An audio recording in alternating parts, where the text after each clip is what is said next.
सुप्रभात प्रिय विद्यार्थियों, संस्कृत की कक्षा में आप सभी का पुनः स्वागत है। हम सभी संस्कृत गद्य के प्रथम पाठ कवि कुलगुरु कालिदास का अध्ययन कर रहे हैं और इस पाठ के अंतर्गत कालिदास के बारे में हम लोगों ने जो बातें जानी उनका एक बार पुनरावलोकन कर लेते हैं। प्रिय विद्यार्थियों, कालिदास का जीवन वृत्त काफ़ी अंधेरे में है और फिर भी समीक्षकों ने उनकी पुस्तकों को, उनके ग्रंथों को पढ़ करके और बाहर से जो कुछ साक्ष्य मिले हैं उनके आधार पर काफ़ी कुछ बताने का प्रयास किया है।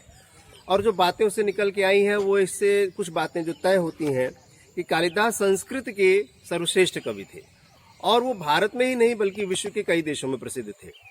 कालिदास का जन्म स्थान कुछ कश्मीरी मानते हैं विद्वान, कुछ लोग बंगदेशी मानते हैं, लेकिन ज़्यादातर उज्जैनी क्या मानते हैं कालिदास को, क्योंकि उनकी रचनाओं में उज्जैनी के प्रति एक विशेष स्थान है। इस आधार पर उनका जन्म स्थान उज्जैनी माना जाता है। उनके जन्म के समय के बारे में जो संदेह है उसके बारे में विद्वानों का यह मत है कि कालिदास चंद्रगुप्त द्वितीय के सभारत्नों में से एक थे और जिसकी उपाधि विक्रमादित्य थी।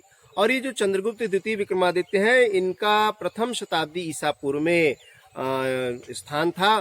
तो इसी आधार पर हम लोग कालिदास को भी प्रथम शताब्दी ईसा पूर्व का मानते हैं।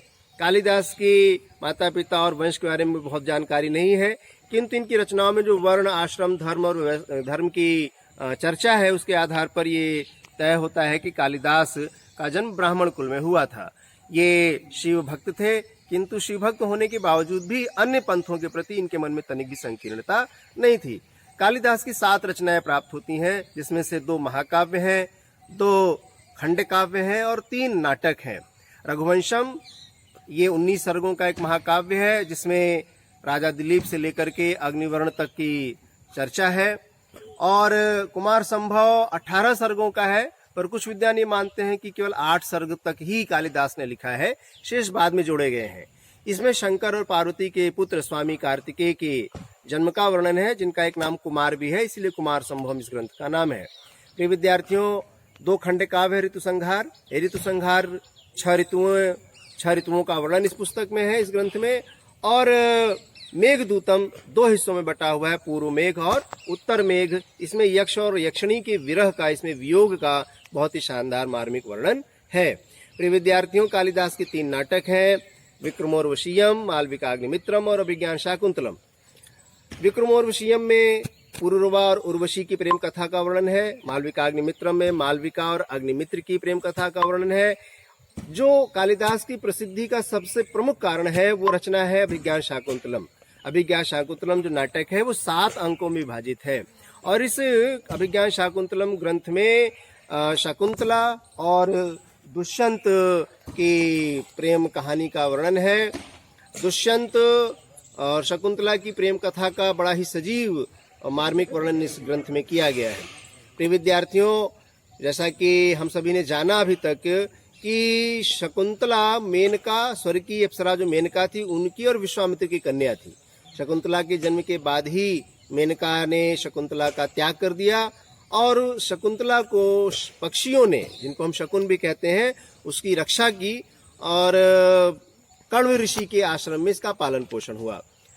आगे जब कथा बढ़ती है, शकुंतला बड़ी होती है, तो कण्व ऋषि के आश्रम में एक दिन राजा दुष्यंत का आगमन होता है। राजा दुष्यंत की निगाह शकुंतला पर पड़ती है, वो उस पर आसक्त हो जाते हैं और वो उससे कण्व ऋषि की अनुपस्थिति में, उसमें कण्व ऋषि आश्रम में नहीं होते हैं, तो उनकी अनुपस्थिति में दुष्यंत शकुंतला से गांधर्व विवाह का प्रस्ताव रखता है, जो कि हमारी जो हिंदू वैवाहिक परम पद्धतियां हैं और उनमें कई तरह के विवाह हैं, उनमें गांधर्व विवाह को बहुत अच्छी नज़र से नहीं देखा जाता है।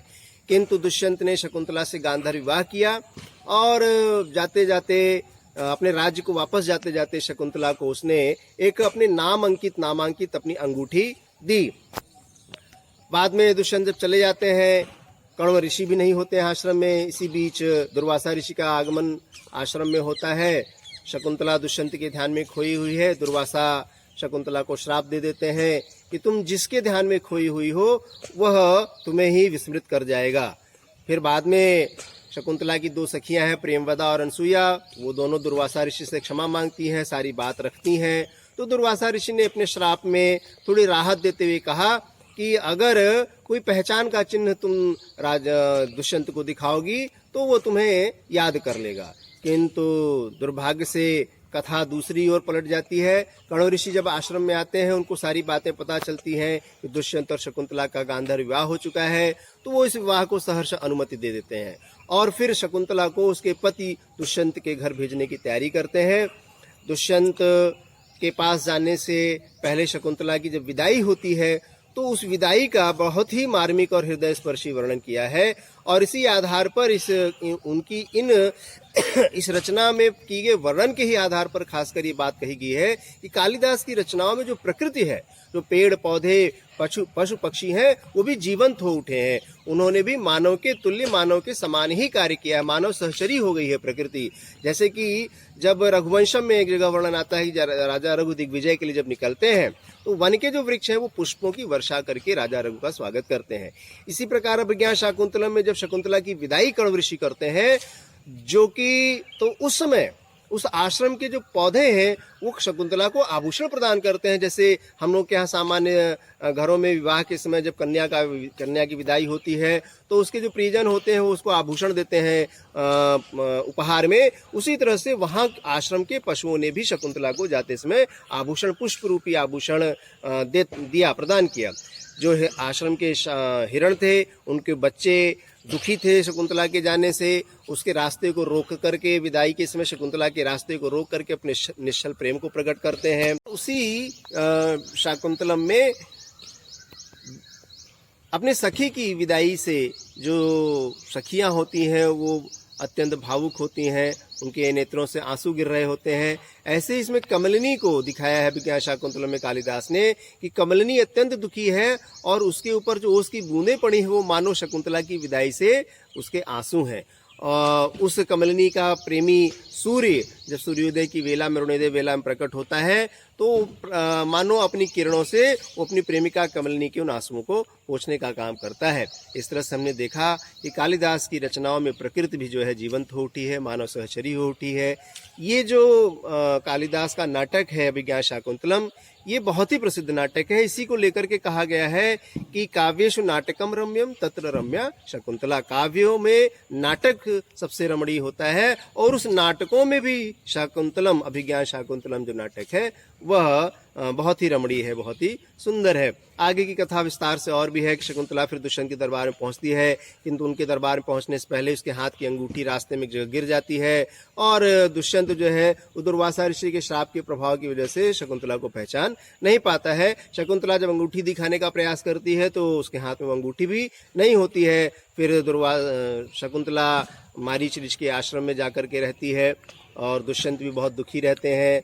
तो हमारी भारतीय जीवन पद्धति का भी एक वर्णन यहाँ पर है कि गांधार विवाह चूंकि उचित नहीं था, इसलिए उन दोनों को तपस्या करनी पड़ी, अलग अलग रह करके एक प्रकार से एक तपस्या करनी पड़ी। विरह की वेदना में जल करके जो तप हुआ, उससे जब उनका प्रेम निश्चल हो गया तो फिर से उन दोनों का मिलन हो जाता है और सर्वदमन या भरत नाम का पुत्र उन दोनों से उत्पन्न होता है।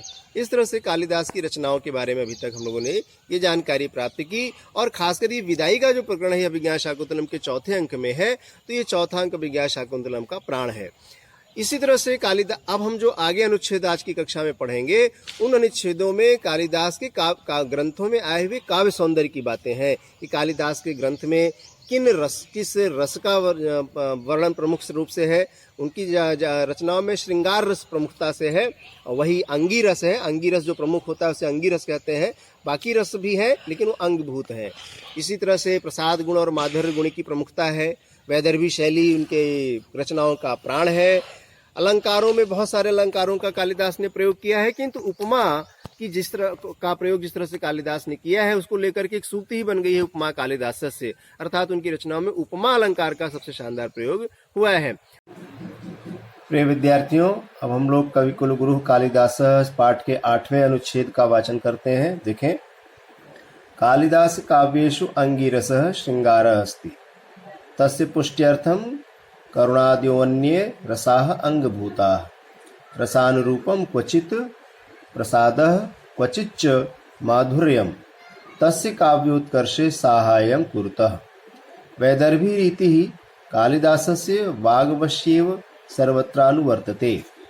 अलंकार योजनायां कालिदासो अद्वितीयः।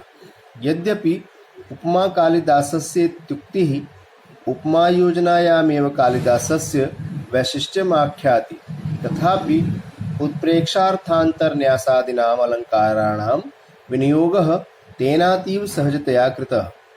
कालिदासस्य नाट्यकृतिषु विशेषतः शाकुन्तले वस्तुविन्यासः अनुपमः, चरित्रचित्रणं सर्वथा अनुवद्यं, संवादशैली सम्प्रेषणीया अस्ति। सममेव भारतीयसंस्कृत्यमनुमतानां धर्मार्थकाममोक्षमूलानां मानवमूल्यानां प्रकाशनं कालिदासस्य वैशिष्ट्यमस्ति।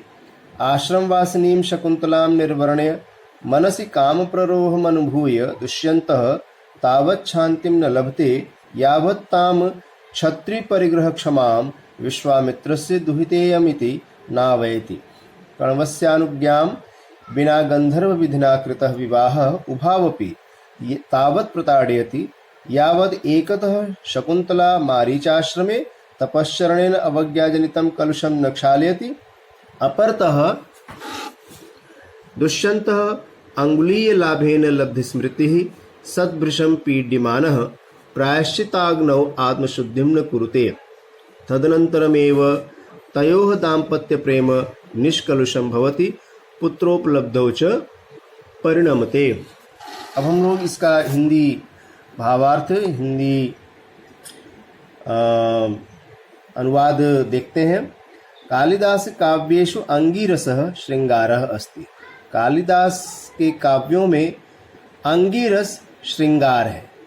अंगीरस अर्थात जो कालिदास की रचनाएं हैं, काव्य हैं, उनमें जो प्रमुख रस है, श्रृंगार, हास्य, करुण, रौद्र, वीर, भयानक आदि जो नवरस हैं, उनमें जो प्रमुख रस है उसे अंगीरस कहा गया। वह है कौन? श्रृंगार। तो कालिदास काव्येषु, कालिदास के काव्यों में अंगीरस श्रृंगार है।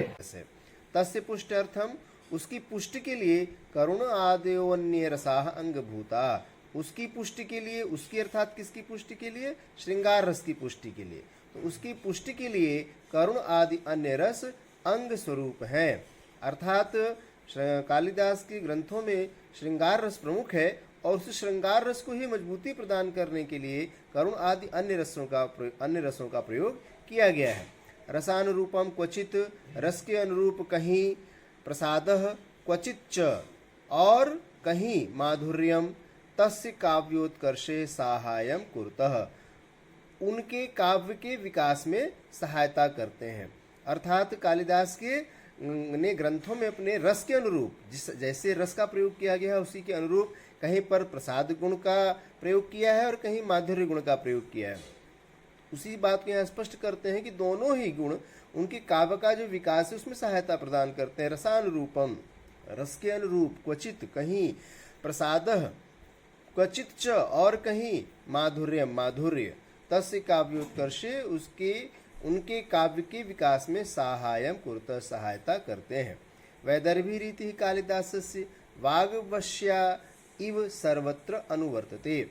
वैदर्भी रीति कालिदास की वाणी के वश में ही हुई सी हर जगह अनुसरण करती है।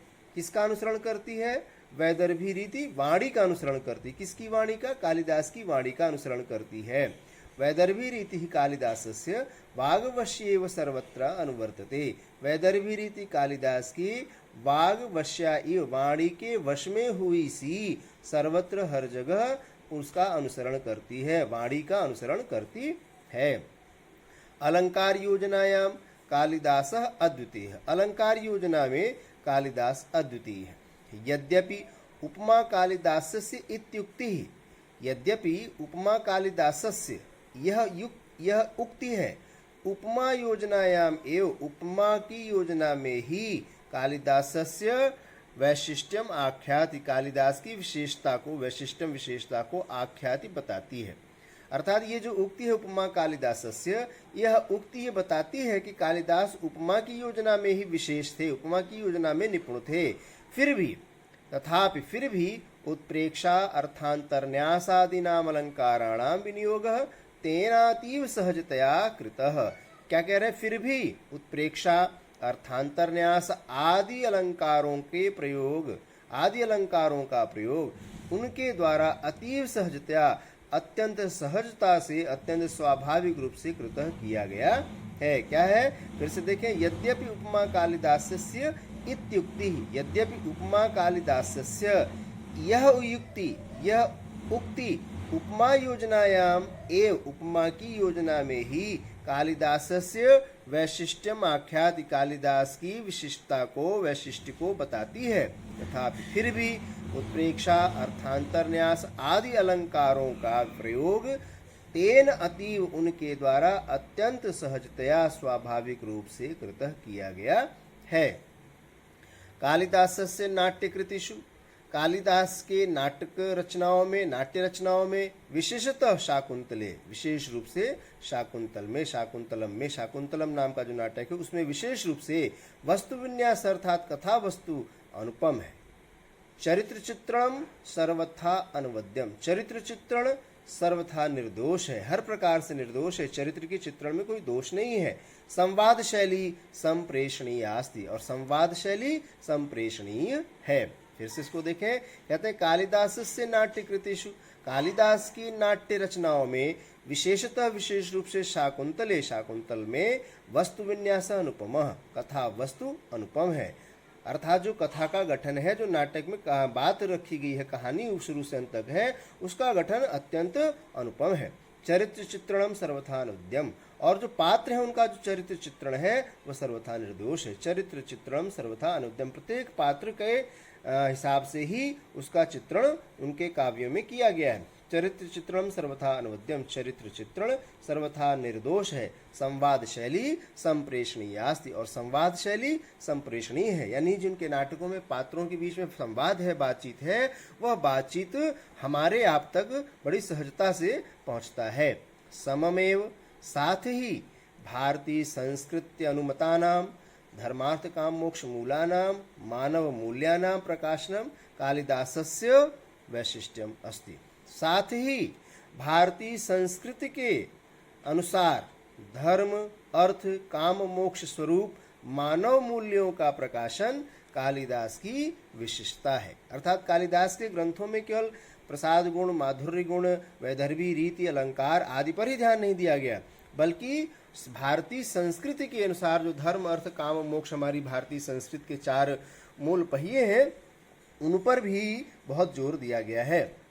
उसी बात को यहाँ कहते हैं, समम एव साथ ही भारतीय संस्कृति अनुमतानाम भारतीय संस्कृति के अनुसार धर्म अर्थ काम मोक्ष स्वरूप मानव मूल्यों का प्रकाशन कालिदास की वैशिष्ट्यम अस्ति विशिष्टता है। दिखाते हैं, उदाहरण देते हैं, आगे उसकी उस बात को पुष्ट करते हैं। कैसे कि आश्रम वासिनीम शकुंतलाम निर्वर्ण्य आश्रम में रहने वाली आश्रम निवासिनी शकुंतला को देख करके मनसी काम प्ररोहम अनुभूय मन में काम के अंकुर को महसूस करके दुष्यंत तावत शांतिम न लभते तब तक शांति नहीं प्राप्त करते यावत जब तक ताम उसको क्षत्रिय परिग्रह क्षमाम क्षत्रिय द्वारा विवाह योग्य विश्वामित्र से दुहिता विश्वामित्र की पुत्री एयमिति न अवैति यह नहीं जान लेते। अर्थात इस पंक्ति में बात यह कही गई है कि जब दुष्यंत एक क्षत्रिय है और शकुंतला आश्रम में रहती है, तो जब शकुंतला को देख करके दुष्यंत प्रेमानुरक्त हो जाते हैं तो उनके मन में शंका आती है कि इससे मैं विवाह तो शायद कर नहीं पाऊंगा, क्योंकि आश्रम वासिनी कन्या ब्राह्मण मानी जाती है और क्षत्रिय ब्राह्मण कुल की कन्या से विवाह कर पाए ऐसा संभव नहीं था। अतः उनके मन में एक अशांति का वातावरण था। किंतु जब उन्हें यह ज्ञात हो गया, उनकी शकुंतला की सखियों द्वारा आपस में बातचीत से जब दुष्यंत को यह बात पता लगी कि शकुंतला वास्तव में क्षत्रिय विश्वामित्र की कन्या है, तब जाकर के उनके मन को शांति हुई और वह यह संतोष उन्हें प्राप्त हुआ कि यह चूंकि क्षत्रिय कन्या है अतः मैं अब इससे विवाह कर सकता हूँ। उसी बात को यहाँ पर इस पंक्ति में कहा गया है कि समम एवं भारतीय संस्कृति अनुमतानाम, साथ ही भारतीय संस्कृति के मतानुसार धर्म अर्थ काम मोक्ष मूलानाम मानव मूल्यानाम धर्म अर्थ काम मोक्ष स्वरूप मानव मूल्यों का प्रकाशन कालिदास की विशिष्टता है। आश्रम वासिनी शकुंतला निर्वर्ण्य आश्रम में रहने वाली शकुंतला को देख करके मन में काम प्ररोहम अनुभूय काम के अंकुर को महसूस करके दुष्यंत तावत शांति न लभते दुष्यंत ने तब तक शांति नहीं प्राप्त की यावत ताम जब तक उसको क्षत्रिय परिग्रह क्षमाम क्षत्रिय द्वारा विवाह के योग्य विश्वामित्र से दुहिता इयम इति, विश्वामित्र की पुत्री है इति ऐसा न अवैत नहीं जान लिया। कण्वस्य अनुज्ञां विना, कण्व की आज्ञा के बिना, गंधर्व विधिना कृतः विवाह, गंधर्व विधि से किया हुआ विवाह, उभौ अपि उन दोनों को ही तावत प्रताड़यति तब तक दुख देता है, तब तक पीड़ित करता है, यावत जब तक एकतः एक और शकुंतला मारीच आश्रम में, शकुंतला मारीच के आश्रम में, तपश्चरणेन तपस्या के आचरण से, अवज्ञा जनितम कलुषम न क्षाल्यति, अवज्ञा जनितम अर्थात अपमान से उत्पन्न कलुष को, अपमान से उत्पन्न पाप को नहीं धो देती है। जैसा कि आप सभी को मैंने बताया कि दुष्यंत के अपने राजधानी वापस जाने के बाद शकुंतला दुष्यंत के ध्यान में अपनी कुटी के बाहर बैठी थी और दुर्वासा का आगमन होता है, किंतु शकुंतला दुर्वासा की ओर ध्यान नहीं दे पाती है। इससे क्रोधित होकर दुर्वासा ने उसको श्राप दिया था।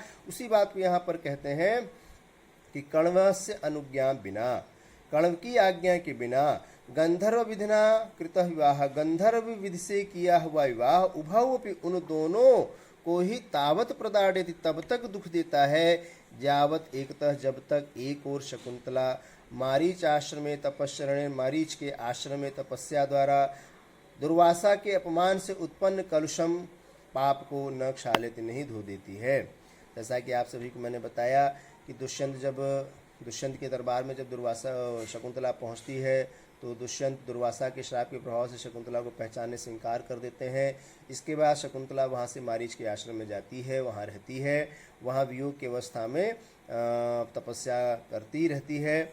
उसी बात को यहाँ तो ये बताया, कालिदास ने संकेत दिया है कि कहीं न कहीं बड़ों की आज्ञा के बिना, कण्व ऋषि की आज्ञा के बिना और उस विधि से विवाह करना जिसको भारतीय सनातन परंपरा में अच्छी दृष्टि से नहीं देखा जाता, ऐसे गांधर्व विधि से विवाह उन दोनों ने किया था, इसका दुष्परिणाम उन्हें भुगतना पड़ा। किस तरह से?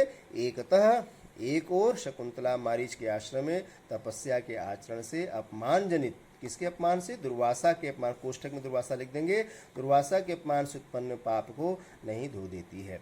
और दुष्यंत को क्या उसका भुगतना पड़ता है परिणाम? कि अपरतः दूसरी ओर दुष्यंत अंगुलीय लाभेन, अंगूठी के मिलने से, लब्ध स्मृति ही, यादाश्त प्राप्त होने पर, भृशम पीड्यमान, अत्यधिक दुखी होता हुआ, प्रायश्चिताग्नौ, प्रायश्चित की अग्नि में, आत्मशुद्धिम न कुरुते, आत्मशुद्धि नहीं कर लेता है। अर्थात जब शकुंतला दुष्यंत के पास पहुंच करके ये बताती है कि आपने मेरे से गांधर्व विधि से विवाह किया था, किंतु दुष्यंत उसको पहचानने से इंकार कर देता है और दुर्वासा ऋषि के ये श्राप का प्रभाव होता है।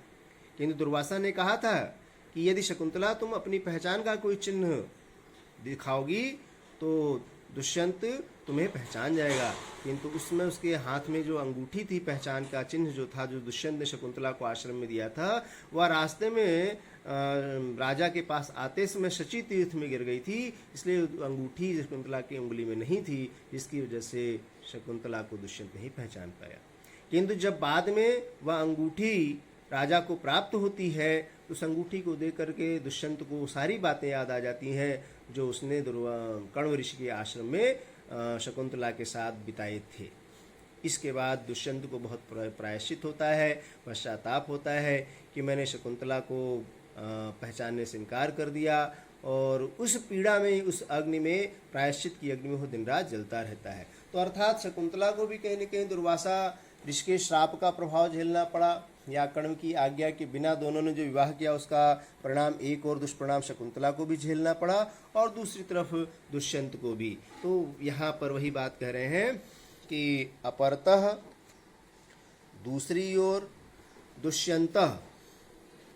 दुष्यंतः अंगुलीय लाभेन, दुष्यंत अंगूठी के प्राप्त होने से, लब्ध स्मृति, यादाश्त मिलने पर, अंगूठी के मिल जाने से, यादाश्त प्राप्त होने पर, भीषम पीड्यमान, अत्यधिक पीड़ित होता हुआ, प्रायश्चित की अग्नि में, आत्मशुद्धि न कुरते, आत्मशुद्धि नहीं करता। तदनंतरमेव, इसके बाद ही, तयोः, उन दोनों का दाम्पत्य प्रेम निष्कलुषम भवति, निष्कलुष होता है, पाप रहित होता है, पुत्र उपलब्धौ च परिणमते, और पुत्र की उपलब्धि के रूप में परिणमित होता है। परिणाम स्वरूप उन दोनों को पुत्र की उपलब्धि होती है। जब दोनों का दाम्पत्य प्रेम निष्कलिश हो जाता है तपस्या के द्वारा प्राप्त प्रायश्चित के द्वारा और तपस्या के द्वारा, तब जाकर के उन दोनों को